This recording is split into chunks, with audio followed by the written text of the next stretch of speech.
Job, chapitre 16. Job prit la parole et dit: J'ai souvent entendu pareille chose. Vous êtes tous des consolateurs fâcheux. Quand finiront ces discours en l'air? Pourquoi cette irritation dans tes réponses? Moi aussi, je pourrais parler comme vous, si vous étiez à ma place. Je vous accablerais de paroles, je secouerais sur vous la tête, je vous fortifierais de la bouche, je remuerais les lèvres pour vous soulager.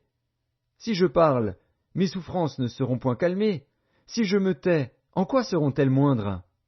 Maintenant, hélas, il m'a épuisé.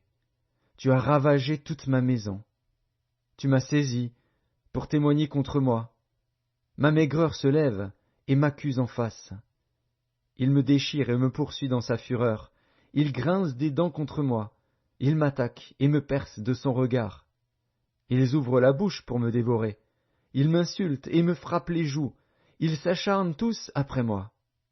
Dieu me livre à la merci des impies. Il me précipite entre les mains des méchants. J'étais tranquille, et il m'a secoué. Il m'a saisi par la nuque et m'a brisé. Il a tiré sur moi comme à un but. Ses traits m'environnent de toutes parts. Il me perce les reins sans pitié. Il répand ma bile sur la terre. Il me fait brèche sur brèche. Il fond sur moi comme un guerrier. J'ai cousu un sac sur ma peau. J'ai roulé ma tête dans la poussière. Les pleurs ont altéré mon visage. L'ombre de la mort est sur mes paupières.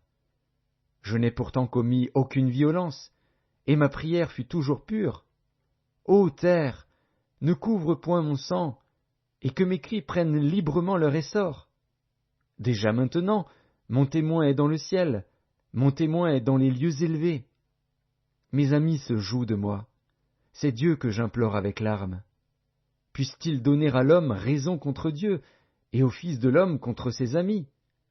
Car le nombre de mes années touche à son terme, et je m'en irai par un sentier d'où je ne reviendrai pas.